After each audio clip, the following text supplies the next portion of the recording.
Hi guys, welcome to Social Studies with Miss Rogers World History Edition. Today we're going to talk about number 3 of our ancient river valley civilizations. Number 3 is the Indus River Valley.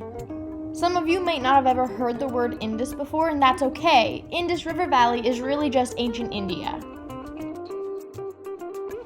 So historians actually know less about the civilization of the Indus Valley than about civilizations more in the West. And the reason this is because they haven't been able to decipher the Indus system of writing yet. We haven't been able to find anything like the Egyptian Rosetta Stone to help us decipher the system of writing, and hopefully one day we will. But until then, everything we know about the Indus is really just a theory. All of the evidence and artifacts that we use to create these theories about the Indus come from archaeological digs, although unfortunately many of these sites remain unexplored and floods probably washed away others a long time ago, meaning that's evidence we'll just never be able to get to. However, from these archaeological digs, it's believed that the Indus River Valley civilization was geographically much larger than both Mesopotamia and the Nile River Valley. There's a wall of mountains that include the Hindu Kush, the Karakoram, and the Himalayan ranges that separate South Asia from the rest of the continent. As a result, geographers usually refer to the landmass that includes India, Pakistan, Nepal, and Bangladesh as the Indian subcontinent. And all a subcontinent is a large distinguishable part of a larger continent. These mountain ranges guard an enormous flat and fertile plain formed by 2 rivers. Both of these rivers technically have 2 names, their native names and their Greek names. This kind of renaming comes from the Hellenistic period, or a time of Greek conquest. We are going to talk about Hellenism in the Hellenistic period, but we're not quite there yet, so just hang tight. The first and main river in this civilization, we in the West typically refer to as the Indus River. However, natives to India refer to this as the Sindhu River. The second river is referred to as the Ganges River in the West, however more locally is known as the Ganga River. Together, these 2 rivers in the Indus-Ganges plain carry not just water for irrigation, but also silt, which produces rich land for agriculture, just like the Nile, the Tigris, and the Euphrates do for the other river valley civilizations. Seasonal winds called monsoons dominate the Indian climate. These monsoons bring water from the ocean in giant rain clouds. These powerful storms bring so much moisture that flooding usually happens. But when the summer monsoons fail to develop, sometimes droughts can cause crop disasters. So, which is really the better situation here? Because we have such little information on the Indus River Valley, we usually use anything that we can as evidence as to what their life might have been like. For example, we look at the modern weather patterns and we assume that they struggled with the same monsoon issues and unpredictable yearly floods, and we try to figure out how they coped with such inconsistencies.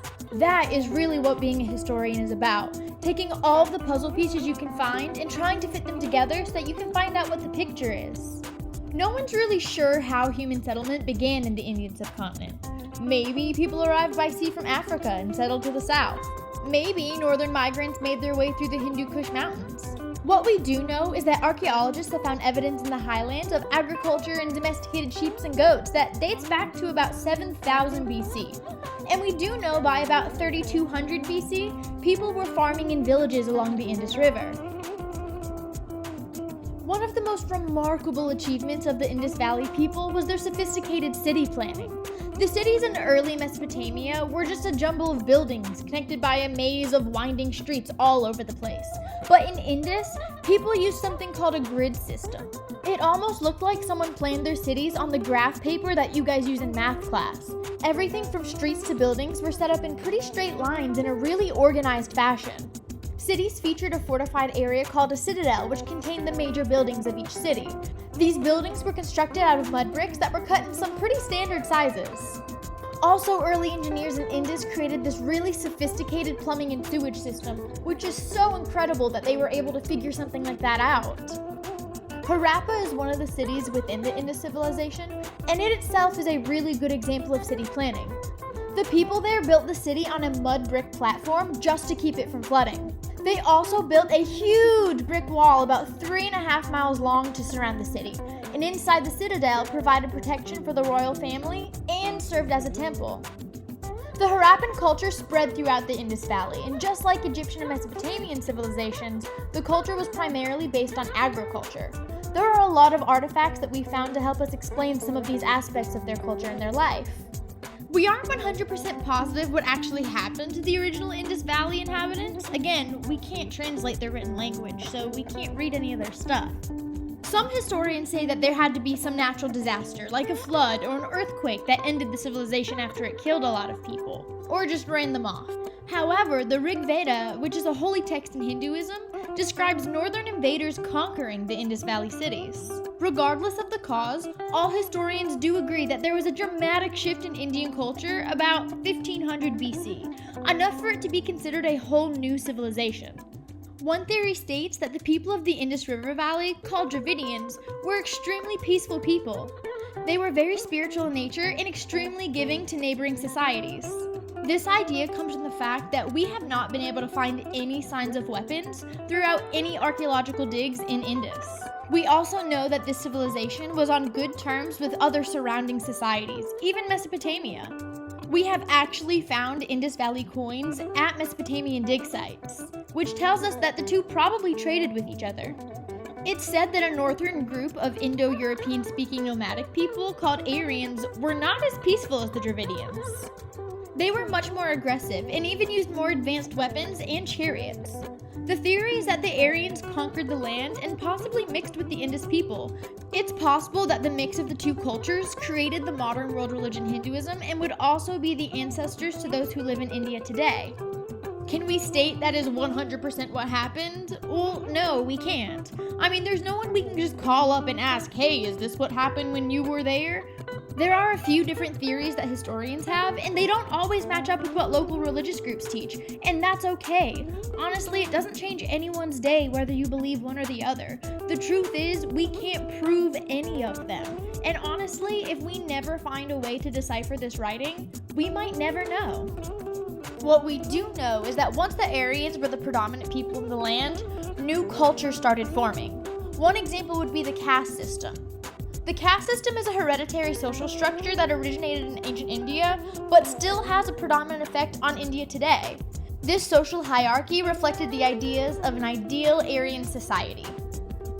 At the top we have the Brahmins, who are the priestly class. They perform all of the religious ceremonies.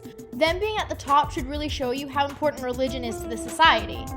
Next we have the Kshatriyas, or the warriors and rulers of the lands.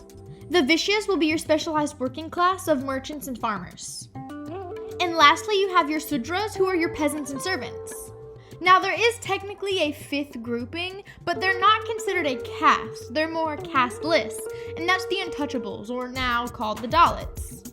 These people are complete outcasts. I mean, how dare you ruin my day by being in my line of vision type outcasts. I know I've said previously that no social class will ever compare to how bad the life of a slave was, but if there's ever going to be an exception to that rule, it's this. Can we acknowledge the fact that these people would be punished if their shadow had the audacity to touch someone of a higher class? Their shadow? We're going to talk a little bit more about the caste system when we talk about world religions and Hinduism, but I still want to press. Even though discrimination based off of the caste system was outlawed in India in the 1950s, it does still exist, absolutely. I personally have had students in the past whose family left India just to escape the discrimination of their caste. It's very segregated and it's very discriminatory. But it is from this point on in history that we see the culture and traditions of modern India start to flow. I personally am so hopeful that one day we'll be able to crack the code and learn so much more about the Indus River Valley. But until that day, if it ever comes, all we can do is theorize. 3 down, 1 more to go. We have one last River Valley civilization that we're going to talk about tomorrow, and that is ancient China, aka the Yellow River Valley civilization. After that, we're going to be done with our ancient civilizations. Have a great day, guys. See you later.